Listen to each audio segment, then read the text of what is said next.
ಇದೇ ಕಾರಣದಿಂದ 90% ಆಫ್ ಜನಗಳು ಲೈಫಲ್ಲಿ ಫೇಲ್ ಆಗ್ತಿದ್ದಾರೆ.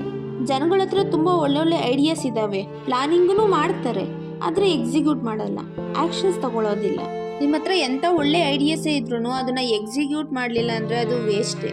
ಇನ್ನು ಕೆಲವರು ನನ್ನ ಲೈಫಲ್ಲಿ ಹಂಗೆ ಮಾಡ್ಬೇಕು ಹಿಂಗೆ ಮಾಡ್ಬೇಕಂತ ಪ್ಲಾನಿಂಗ್ ಮಾಡಿಕೊಂಡು ಆ ಪ್ಲಾನಿಂಗ್ ಎಕ್ಸಿಕ್ಯೂಟ್ ಮಾಡ್ದೇ ಲೈಫ್ ಲಾಂಗ್ ಹಂಗೆ ಇರ್ತಾರೆ. ಹಂಗೂ ಮನ್ಸು ಮಾಡಿ ಆ್ಯಕ್ಷನ್ಸ್ ತಗೊಂಡಿದ್ದಾರೆ ಅಂದರೆ ಬೇಗ ರಿಸಲ್ಟ್ನ ಅಥವಾ ಗ್ರೋತ್ನ ಎಕ್ಸ್ಪೆಕ್ಟ್ ಮಾಡ್ತಾರೆ.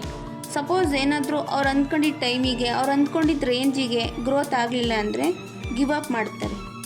ಇವೆಲ್ಲ ನಮಗೆ ಸೆಟ್ ಆಗಲ್ಲ ಬಿಡು ಗುರು ಅಂತ. ಬಿಸ್ನೆಸ್ಸಲ್ಲಿ ತಾಳ್ಮೆ ಇರಬೇಕು, ಹೋಪ್ ಕಳ್ಕೊಬಾರ್ದು. ದೊಡ್ಡ ದೊಡ್ಡ ಸಾಧನೆ ಮಾಡೋಕ್ಕೆ ಟೈಮ್ ತಗೊಳುತ್ತೆ, ಅರಮನೆ ಒಂದೇ ದಿನದಲ್ಲಿ ಕಟ್ಟೋಕ್ಕಾಗಲ್ಲ. ವೆಯ್ಟ್ ಮಾಡಬೇಕು ಪೇಷನ್ಸಿಂದ. ಯಾರ್ದೋ ಕನಸಿಗೋಸ್ಕರ ಲೈಫ್ ಲಾಂಗ್ ದುಡಿಯೋ ಬದಲು ನಿಮ್ಮ ಕನಸಿನ ಸಾಮ್ರಾಜ್ಯ ಕಟ್ಟೋಕ್ಕೆ ಸ್ವಲ್ಪ 1-2 ಇಯರ್ಸ್ ಟೈಮ್ ಕೊಡೋಕ್ಕಾಗಲ್ವ ನಿಮಗೆ? ಇದೇನು 3 ಅವರ್ಸ್ ಫಿಲಮ 10 ಮಿನಿಟ್ಸಲ್ಲಿ ಕೋಟ್ಯಾಧಿಪತಿ ಆಗೋಕ್ಕೆ? ಇದು ರಿಯಲ್ ಲೈಫ್ ಗುರು. Big success takes time. ಪೇಷನ್ಸಿಂದ ವೆಯ್ಟ್ ಮಾಡಿ ಸಕ್ಸಸ್ ಸಿಕ್ಕೇ ಸಿಗುತ್ತೆ.